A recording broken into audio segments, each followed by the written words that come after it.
Allah.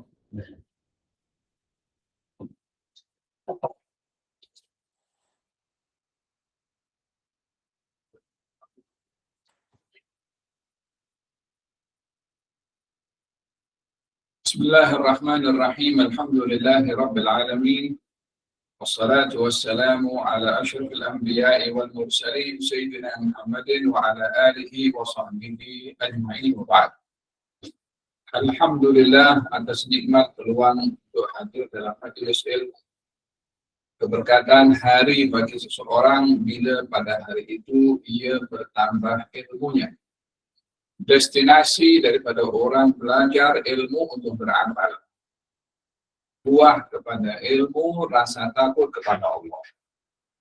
Matlamat dalam mencari ilmu, istiqamah di dalam manhajillah, dalam perintah dan larangan Allah Subhanahu wa Ta'ala, untuk melakukan apa yang diperintah dan menjalankan apa yang dilarang. Itulah hakikat daripada mencari ilmu.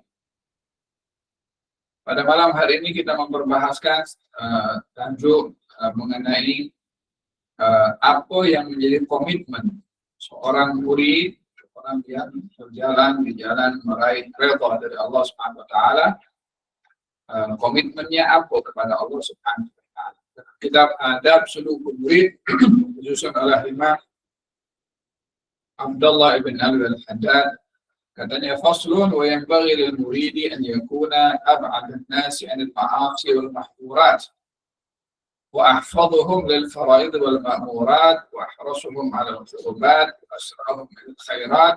Inna al-murida lam yatamayyaz 'an ghayrihi min an-nas illa bil iqbali 'ala Allah wa 'ala ta'atihi wa at-tafarrug 'an kulli ma yushghiluhu 'an ibadatihi. Seharusnya bagi seorang murid berusaha untuk menjauhkan diri daripada apa yang dilarang oleh Allah, daripada maksiat-maksiat, dan lebih menjaga kepada apa yang diperintah oleh Allah pada amalan-amalan fardhah. Dan seorang murid adalah orang yang paling bersemangat dalam melakukan kebaikan dan bersaing dalam melakukan kebaikan. Sesungguhnya yang membezakan antara seorang murid dan orang yang ingin mendekat kepada Allah kepada manusia yang lainnya adalah pada keadaannya, dalam amalnya yang mendekatkan diri kepada Allah Subhanahu wa Ta'ala berupa ketaatan dan melapangkan masa untuk berbuat taat. Komitmen yang ada pada setiap hamba kepada Allah Subhanahu wa Ta'ala adalah sami'na wa ata'na, mendengar dan juga patuh. Allah Subhanahu wa Ta'ala ketika berfirman, amana ar-rasulu bima unzila ilaihi min rabbih wal mu'minun kullun amana billah.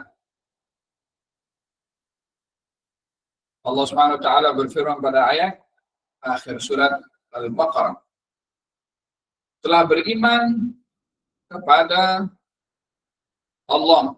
Amanah Rasul beriman kepada Allah Subhanahu wa Ta'ala. Amanah Rasul bima unzila ilaihi min rabbih wal mu'minun. Rasul beriman kepada apa yang diturunkan oleh Allah Subhanahu wa Ta'ala. Demikian orang-orang yang beriman pun juga beriman kepada apa yang diturunkan oleh Allah Subhanahu wa Ta'ala. Kullun amana billahi wa malaikatihi wa kutubihi wa rusulihi la nufarriqu baina ahadin min rusulihi wa qalu sami'na wa ata'na ghufranaka rabbana wa ilaikal masir. Mereka mengatakan sami'na wa ata'na, kami dengar dan kami patuh.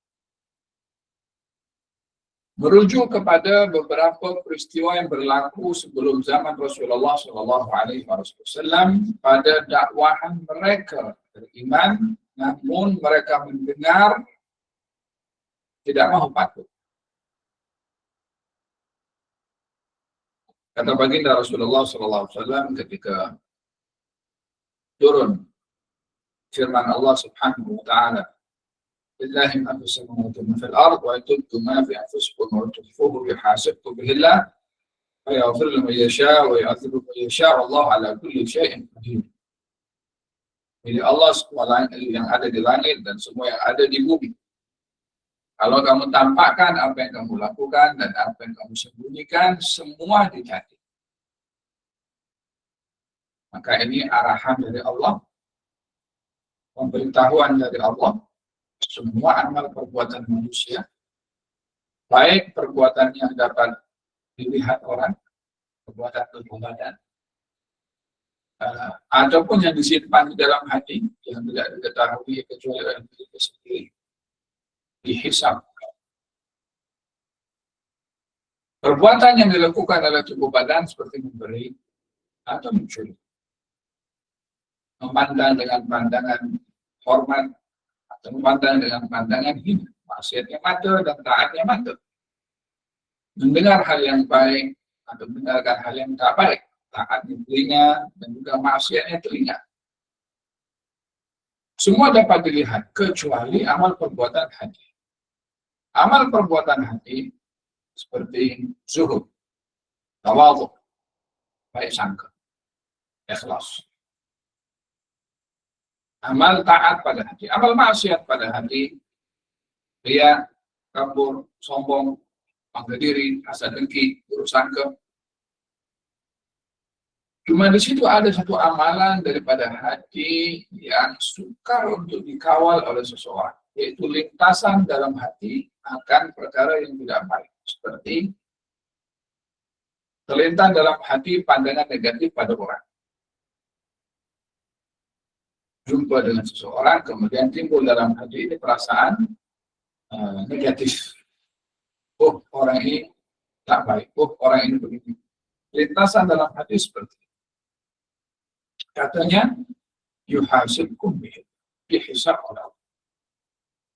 Sahabat datang kepada Rasulullah dan mengatakan, ya Rasulullah, kullifna ma la nurid.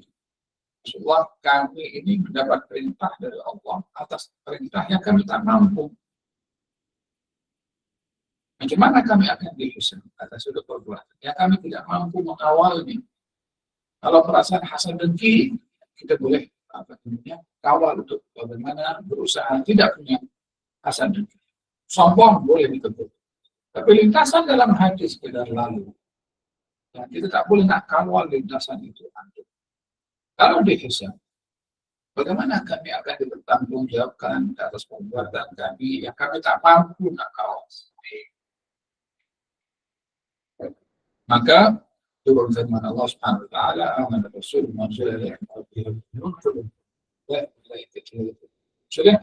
la nufarriqu baina ahadin min rusuli wa qalu sami'na wa ata'na."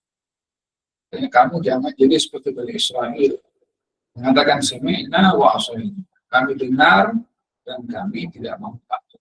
Tapi katakanlah sami'na wa ata'na. Kami dengar dan kami patuh turun kali-kali. Dan saya pikirkan merenggangkan tanggung jawab seseorang kepada Allah atas perbuatan di dalam hati, lintasan di dalam hati yang tidak sengaja, yang tidak dicatat atau tidak dihisab oleh Allah Subhanahu wa taala, bahkan dimaafkan Allah Subhanahu wa taala dalam ayat ini, la yukallifullahu nafsan illa wus'aha. Allah tidak membebankan kepada hambanya kecuali mengikut kemampuannya. Inna Allah dan waza an ummati ma waswasat bihi nafsuh ma lam yatakallam. Agar Allah memaafkan kepada perbuatan hamba-Ku yang main dalam dirinya, suara dalam hatinya, selagi ia tidak berbicara. Poin yang ingin saya sampaikan di sini adalah sami'na wa ata'na.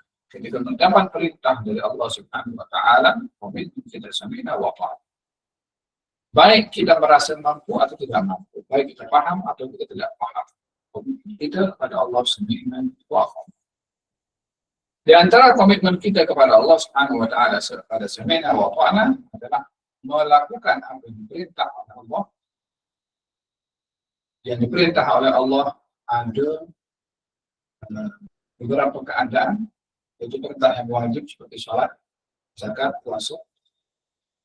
Perintah yang sunnah seperti bersedekah untuk orang, salat berhak. Dan larangan yang wajib seperti putus silaturahim, mengambil meninggalkan salat, meninggalkan zakat, meninggalkan puasa, itu semua itu bahagian daripada maksiat-maksiat yang wajib untuk ditinggalkan. Ada bentuk larangan yang bersifat makruh.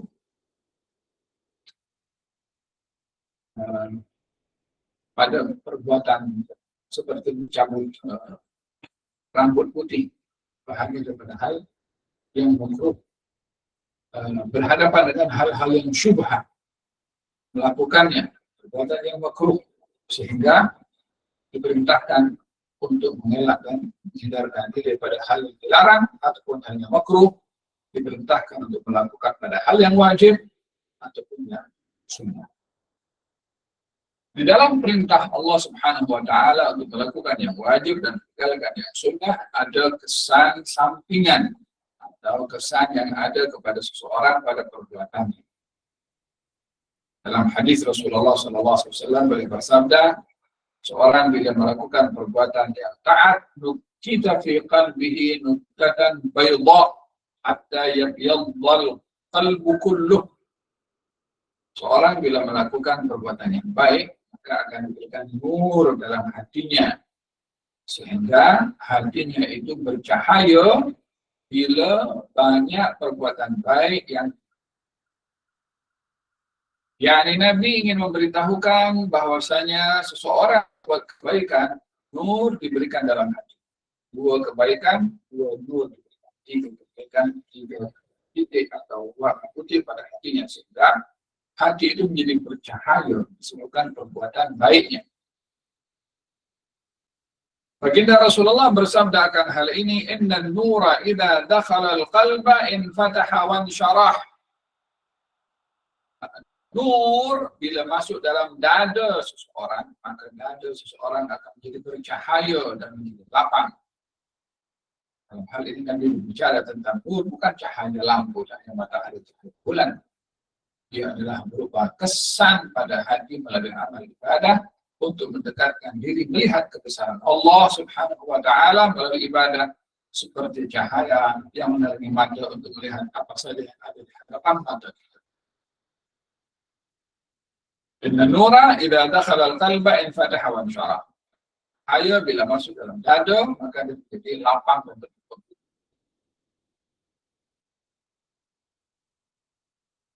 Hal min dzalika min alamatin ya Rasulullah, ada tak tanda-tanda orang itu kalau hati seperti ini? Ada, bukan 3.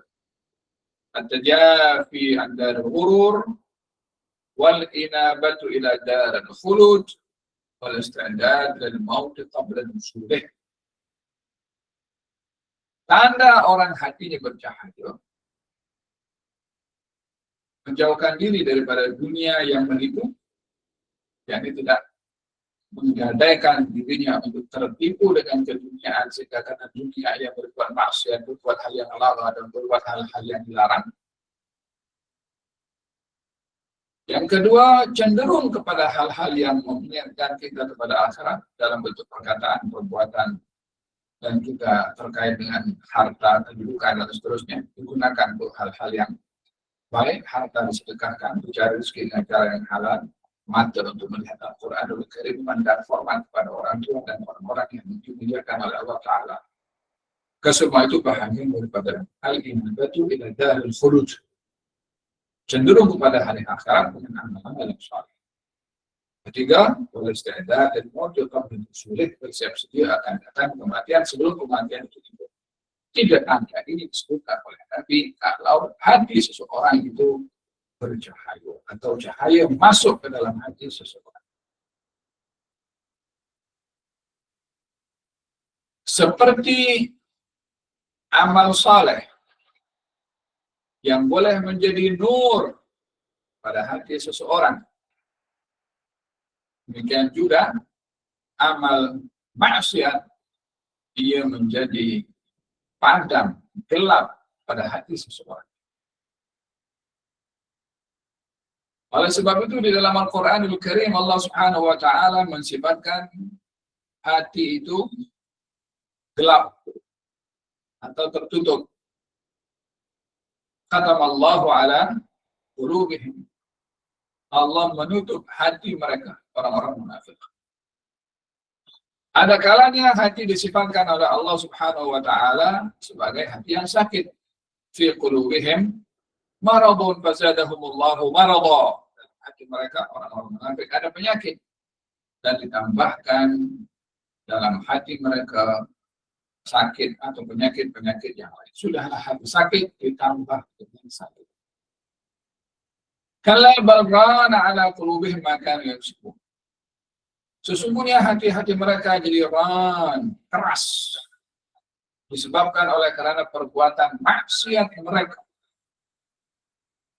Jadi pada ayat ini Allah berbicara tentang hati dengan perbuatan maksiat menjadi sakit, hati karena perbuatan maksiat menjadi gelap, hati karena perbuatan maksiat menjadi keras. Semua hati ini menjadi sifat sebagai sakit, keras, dan juga mati atau tertutup disebabkan oleh karena perbuatan maksiat yang dilakukan oleh seseorang. Jadi dengan demikian perbuatan maksiat bukan hanya seseorang itu berdosa. Implikasi daripada maksiat menjadi gelap kepada hati.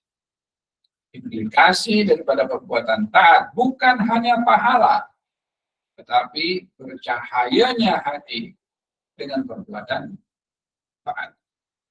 Dan demikian kita punya amal saleh dan amal maksiat ini mempunyai kesan langsung kepada hati yang menjadi kurang kepada segala-galanya yang ada pada tubuh badan kita dan pada amal perbuatan. Ala inna fil jasadi mudghah idza salahat salaha al-jasadu kulluh wa idza fasadat fasada al-jasadu kulluh ala wahyal qalbu. Dalam tubuh badan ada seketul daging. Kalau baik seketul daging ini baiklah seluruh perbuatan amal tubuh badan. Kalau rosak seketul tubuh badan ini rosaklah seluruh amal perbuatan tubuh. Di dalam hadis Rasulullah SAW menjelaskan tentang kesan daripada perbuatan pada hati. Katanya al-imanu yazidu wa yanqus. Iman itu bertambah dan berkurang.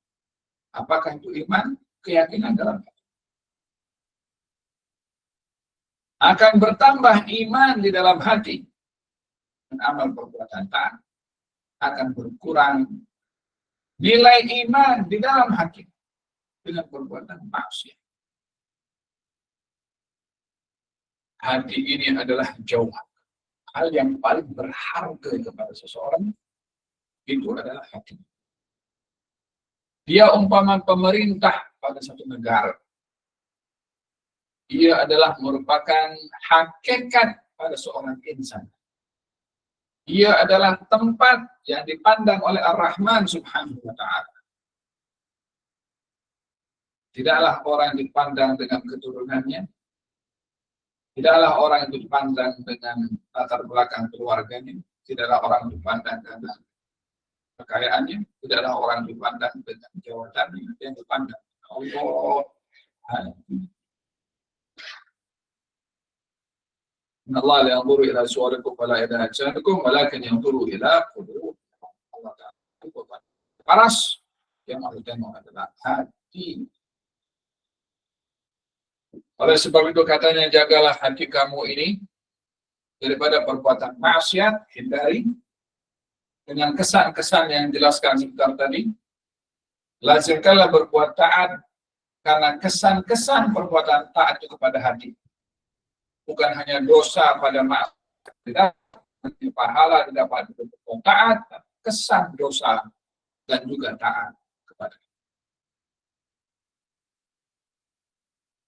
Hada kata Imam Abdullah bin al-Haddad, wal yakun shahihan ala anfasihi bakhilan bi awqatihi, la yasrifu minha qalilan wala kathiran illa fima yuqarribuhu min rabbih. وَيَعُودُ عَلَيْهِ بِالنَّفْعِ فِي مَعَادِهِ. Hendaklah seorang murid itu selain daripada menjaga dirinya daripada perbuatan maksiat dan melazimkan dirinya untuk berbuat taat, hendaklah dia memerhati kepada nafas. Syahihan fi anfasi. Berhati-hati penggunaan nafas. Bakhilan bi awqatihi, memerhati untuk menggunakan waktu pada tempat. Yani kedekut pada waktu. Maksudnya kedekut pada waktu ini, ya ini tidak digunakan kecuali pada tempat. Bukan digunakan pada sembarang tempat. Tidak digunakan kecuali kepada hal-hal yang mendekatkan diri kepada Allah atau membawa manfaat untuknya di akhirat. Al-Imam Hasan Al-Basri mengatakan, anfasuka thalathah. Nafas kamu ada 3. Nafas yang sudah lepas, kamu tak boleh tarik balik, dan kamu akan dipertanggungjawabkan atas apa yang sudah lepas pada nafas ini. Untuk apa kamu bernafas? Yang kedua, nafas yang sedang kamu bernafas, gunakan sebaik-baik mungkin untuk amal yang baik. Nafas yang akan datang, kamu tidak tahu adakah kamu boleh bernafas. Filosofi Imam Hasan Al-Basri dalam bermuamalah dengan Allah Subhanahu wa Ta'ala melalui nafas. Bukan pikir nafasnya. Yani menilai perjalanan anfas. Kita ambil oksigen. Kita ambil yang bersih. Dibuang yang kotor.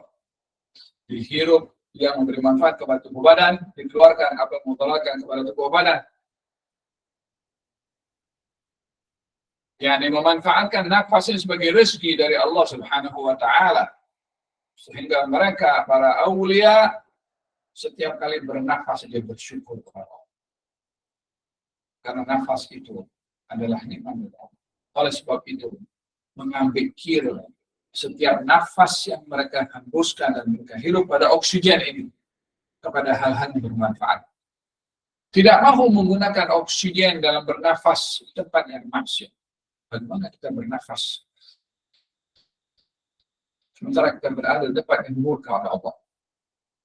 Bernafas ketika berada di tempat yang haram. Bernafas ketika berbuat maksiat. Bernafas ketika melakukan kejahatan. Bernafas ketika melakukan perbuatan yang zalim. Menggunakan nikmat nafas yang begitu berharga dari Allah pada hal-hal yang dimurka oleh Allah. Mereka selayaknya seorang hamba menyikapi kepada Tuhannya yang memberikan kepadanya nikmat itu pada tempat yang menyebabkan Tuhan murka kepada dia. Bahwa orang diberikan kereta, digunakan keretanya untuk membawakan kepada yang memberi. Dan bersyukur. Diberikan kereta, digunakan kereta untuk pergi tempat-tempat yang haram. Sementara yang memberikan kereta mengatakan kepada digunakan untuk belajar, hantarkan orang, bantu orang, tolong orang. Salah guna. Nafas pun juga bahagian daripada nikmat yang wajib bagi kita menggunakannya di tempat. Katanya nafas kamu ada 3 yang sebelum sudah lepas akan ditanya untuk apa kamu bernafas tadi. Yang sekarang hasil adalah belum bernafas. Perhatikan apa amal yang kita amalkan dalam kita bernafas. Coba kalau begitu saya kalau melakukan perbuatan yang haram, saya tak mau menggunakan nafas karena tak mau menggunakan nikmat Allah selalu tepat. Boleh tahan nafas?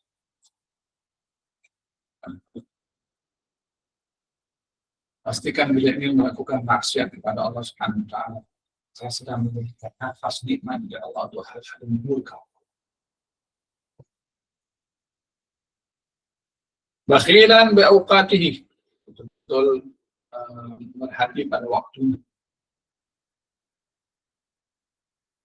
Oleh hada ba'da salihin, ada seorang Syekh Abdul Fattah Abu Ghuddah. Ada tulis buku namanya Qimatuz Zaman Inda Ulama. Berharganya masa menurut ulama. Dikisahkan dalam kitab itu ulama-ulama silam yang sangat menjaga masa dan waktu. Sehingga di antara mereka ada yang setiap malam kalau makan disuap oleh pembantunya disebabkan karena sibuk menulis, sehingga tak ada masa untuk makan. Disuap oleh pembantu ini sambil menulis, membaca. Tidak mau terbuang untuk makan malam daripada menulis atau daripada ilmu. Dan itu berlaku selama 30 tahun. Zaman kita sekarang banyak masih terbuang di Facebook, dengan update status, dengan komen, dengan Instagram dengan kembangan, hari-hari pantau berapa ramai orang yang likes, kemudian kita tengok juga berapa followers kita bertambah atau berkurang. Tinggal waktu banyak contoh. وينبغي أن يكون له ورد من كل نوع من العبادات يواظب عليها ولا يسمح بترك شيء منها في عسر ولا يسر. Hendaklah seorang murid itu mempunyai wirid dalam ibadahnya yang dilakukan secara konsisten dan tidak membiarkan kepada dirinya meninggalkan wirid dalam keadaan sukar atau dalam keadaan senang. Apa itu wirid? Ibadah yang rutin kita lakukan selain daripada yang wajib.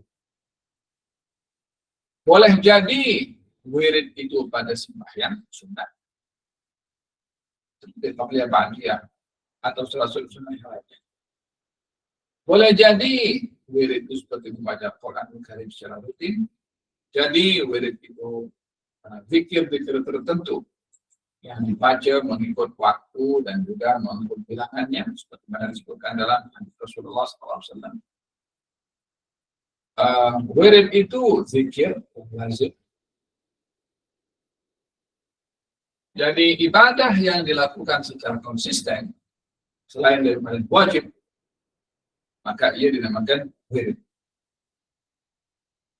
atau dinamakan hizib. Dalam hadis Rasulullah SAW, "Man nama an wirdihi." Barang siapa yang tertidur daripada wiridnya di waktu malam, daripada qiyamul lail, maka hendaklah dia menggantikan di waktu pagi sebelum matahari masuk waktu zuhur atau istiwa. Maka bila menggantinya, maka seakan-akan dia melakukan wirid tadi di waktu malam. Yani orang kalau tertidur di waktu malam daripada qiyamul lail, atas kebiasaannya ia melakukan wirid berupa qiyamul lail. Dalam hari ini diartikan atau diterjemahkan wirid pada qiyamul lail, pada ibadah sholat, dinamakan wirid. Apa sebab? Dilakukan secara konsisten. Perbuatan wirid yang sunnah ini dalam bentuk salat dilakukan secara istiqamah, bila terlepas dianjurkan untuk kita mengganti dengan qada. Tujuannya untuk menjaga istiqamah dalam beramal. Innallaha ahabba minal abdi idza amila amalan an yutqinahu. Allah suka kepada hamba bila beramal ia tekun istiqamah. Ahabbul a'mali lillahi adwamuha wa in qalla. Amal yang paling disenangi oleh Allah berterusan walaupun sedikit. Dan dalam hal ini berbicara tentang ibadah yang namanya wirid, dilakukan secara konsisten. Baik itu salat, Quran, zikir, shalawat, dan seterusnya. Bila tertinggal, maka hendaklah digantikan. Kata Imam Al-Haddad mengatakan bahwasanya hendaklah kamu punya wirid. Baik itu pada salatnya atau pada bacaan zikir yang dilakukan secara konsisten. Kata Syekh Abdul Rahman As-Saqaf mengatakan, "Man kana laysa lahu wirdun fahuwa qirdun." Orang yang tak punya wirid macam qird. Qird itu monyet. Mana? Dikasih oleh Allah Subhanahu wa taala ruh, akal untuk kenal kepada Allah, untuk mendapatkan sakinah, untuk memberikan vitamin kepada ruhnya melalui wirid dan zikir. Lalu dia tidak memberikan kepada dirinya, akan hak pada ruh dan hati itu kepada wirid, dan boleh jadi girid.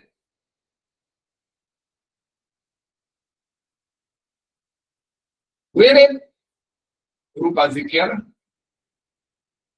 Ada zikir namanya zikir am, ada zikir namanya zikir khas.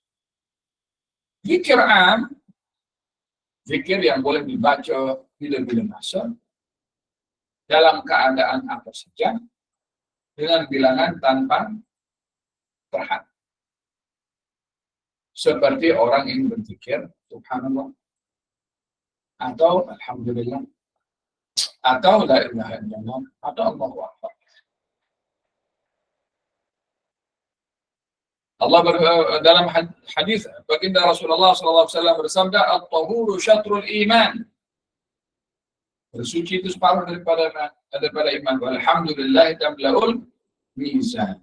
Zikir alhamdulillah itu memenuhi timbangan. Wa subhanallah walhamdulillah tamla'u ma fis samawati wal ard. Kalimat subhanallah alhamdulillah memenuhi ruangan, pahalanya seluas langit dan bumi. So ada zikir subhanallah, ada zikir alhamdulillah. Tak ada sebutan secara spesifik pada hadis ini berapa banyak atau bila masuk. Ini namanya zikir mutlak bila-bila masuk. Dalam keadaan apa? Dalam keadaan berbaring, dalam keadaan driving, dalam keadaan bekerja, dalam keadaan apapun juga.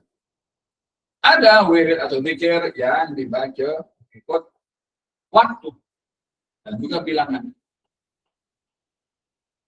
Seperti zikir yang dibaca selepas salat 33 subhanallah dan 33 Allah Akbar. Ada waktunya dibaca selepas salat, ada bilangannya 33. Ada zikir yang dianjurkan di waktu pagi dan petang.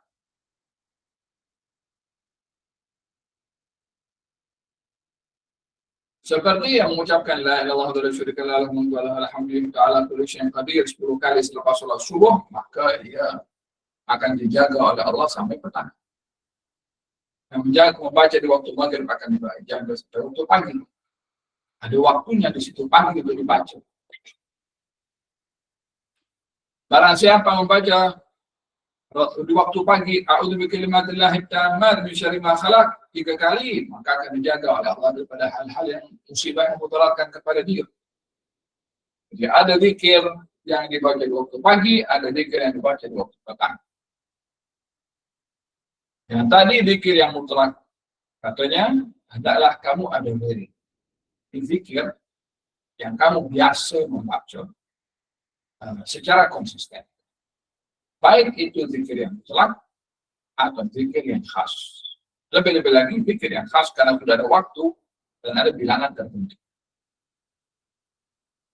Saya syurkan untuk membaca wirid Imam Abdullah bin Hajar al-Haddad yang namanya Al-Wiridul Latif, kumpulan daripada zikir yang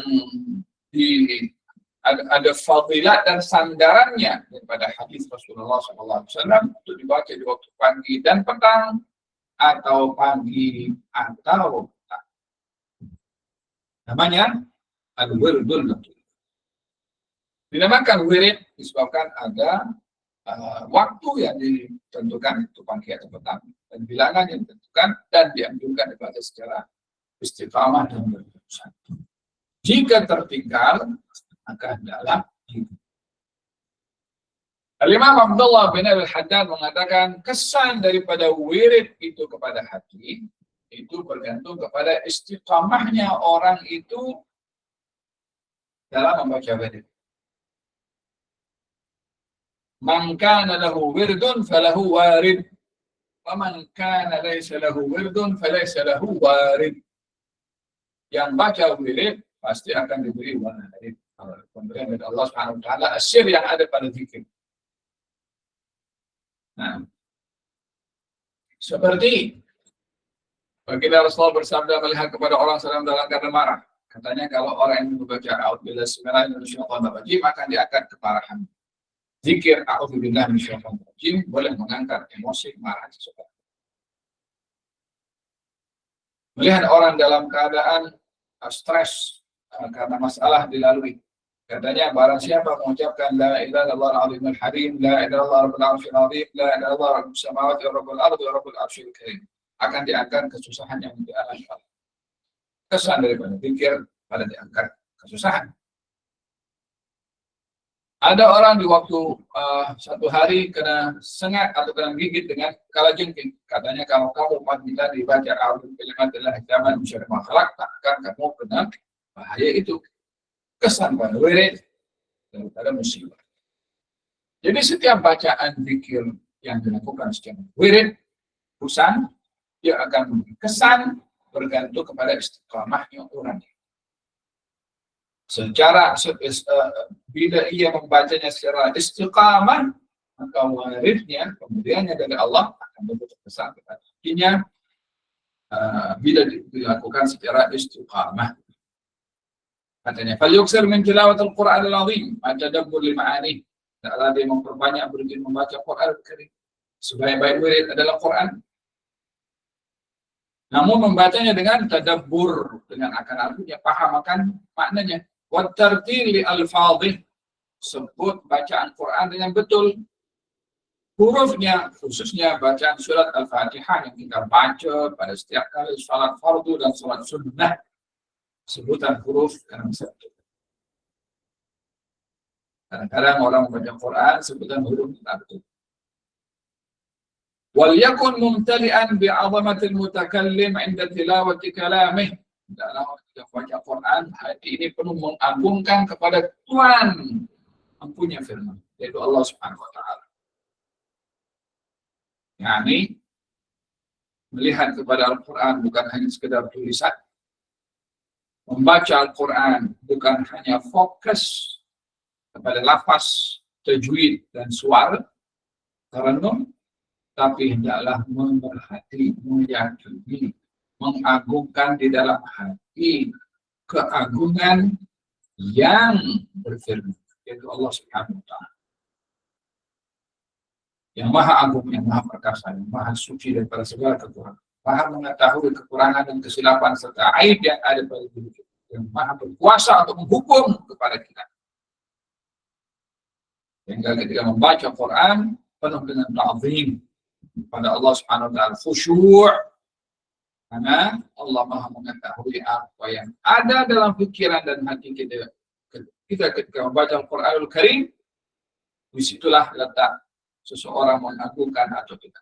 Bila membaca Al-Quran sambil main handphone, bila membaca Al-Qur'anul Karim pikiran menghayal pergi ke sana dan kemari, maka dalam hal ini dia membaca tanpa ada ta'zim di dalam hati. Wala yaqra kama yaqra'ul ghafilun, jangan membaca Quran seperti mana orang-orang lain, yaitu alladzina yaqra'una al-Qur'an bi alsinatin fasihatin wa aswatin 'aliyah wa qulubin min al-khusyu' wa ta'zim lillahi khaliyah, yaitu orang yang membaca Quran fasih, jelas, suaranya indah, akan tetapi tak ada khusyuk di dalam hatinya, akan tetapi tak ada ta'zim kepada Allah Subhanahu wa taala dalam hatinya. Sunyi hatinya daripada mengagungkan Allah ketika membaca firman Allah. Oleh sebab itu kenapa kita membaca Al-Qur'anul Karim ada protokol yang diajar. A'udzubillahi samil alim minasyaitonir rajim. Anjurkan kita membaca dengan tenang. Anjurkan kita menghadirkan dalam hati dan pikiran kita Allah sedang berbicara kepada kita dan membaca Al-Quran. Fahim? Atas dasar ta'zim kepada Quran yang kita baca akan memberikan kesan kepada hati dan jiwa akan makna ayat yang dibaca.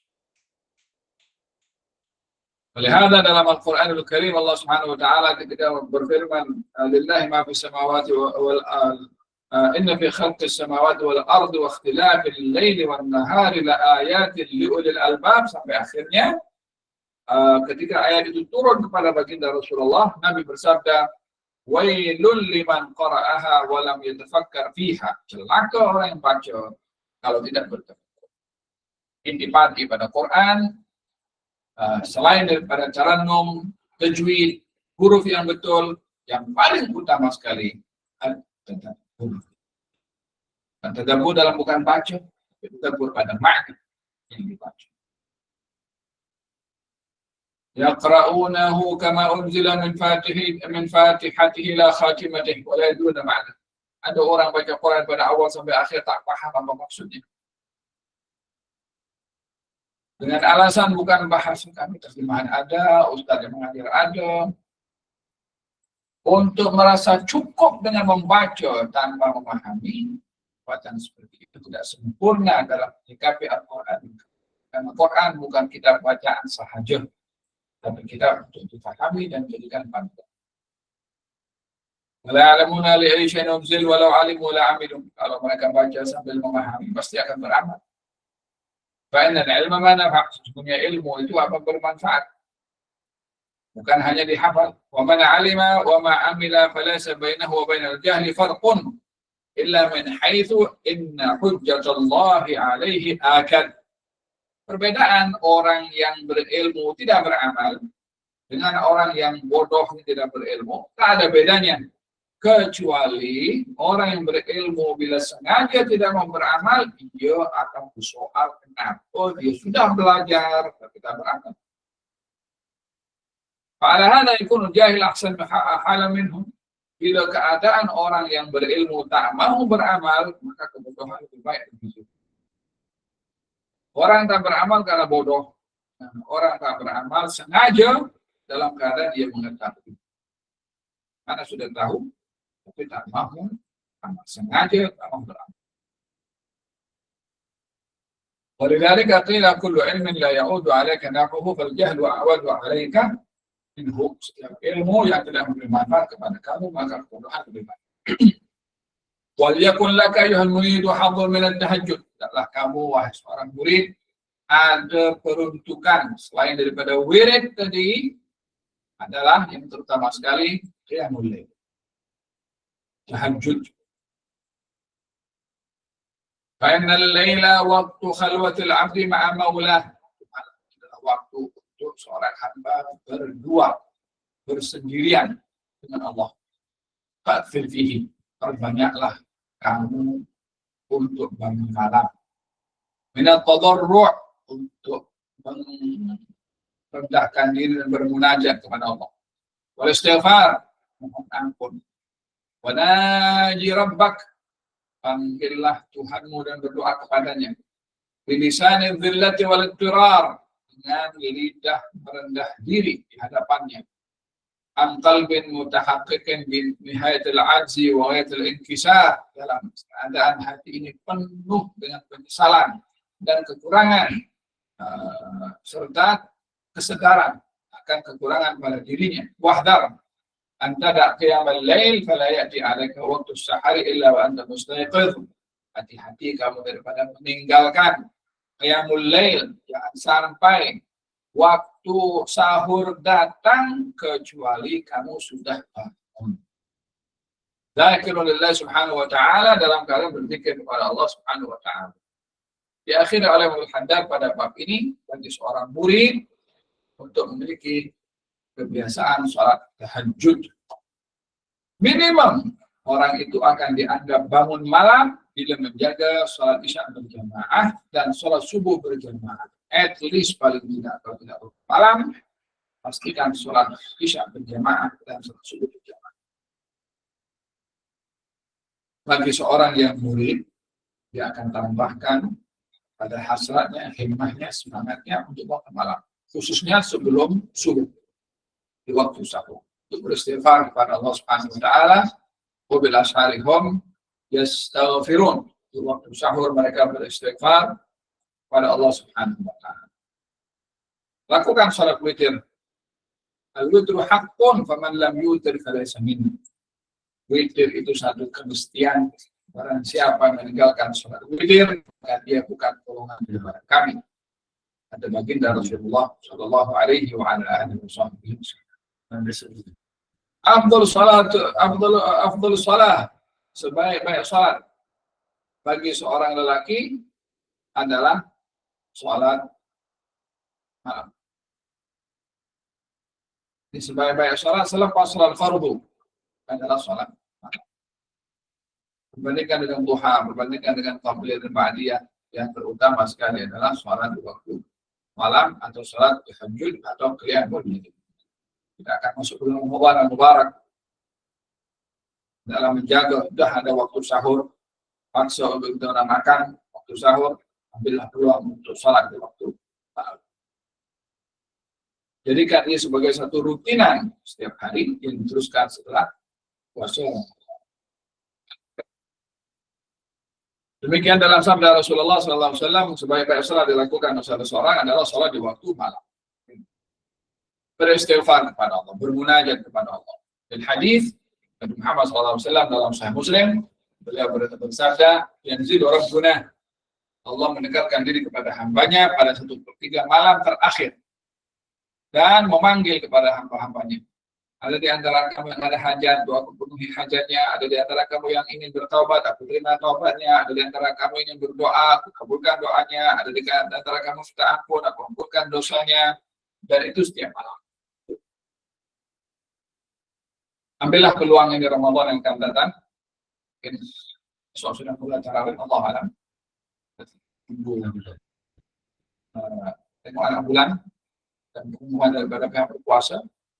Pasang niat, azam, susun schedule untuk apa yang kita lakukan selama bulan Ramadan yang Mubarak, dan iltizam untuk membaca Al-Quranul Karim, tarawih 20 rakaat, tambah dengan witir, tadarus Al-Quranul Karim, menghadiri majelis ilmu walaupun secara online, supaya kita mendapatkan keberkatan yang berlebih diberikan oleh Allah Subhanahu wa Ta'ala di bulan Ramadan yang Mubarak, bulan yang dilindungi oleh orang-orang yang beriman.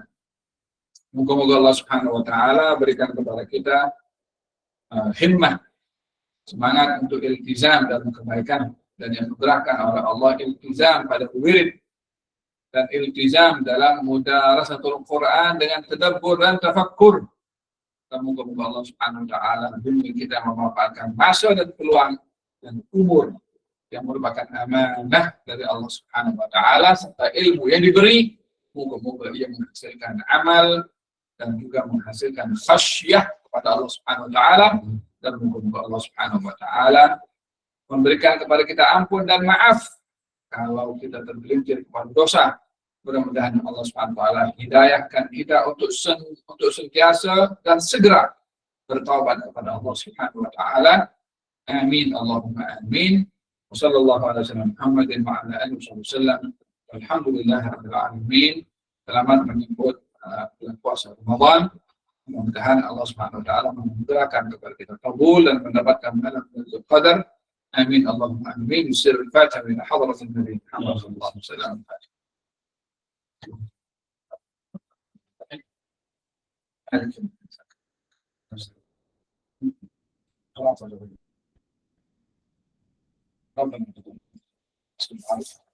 وعلينا دعوة بها سبحانك اللهم وسلام وآخر دعوة الحمد لله رب العالمين.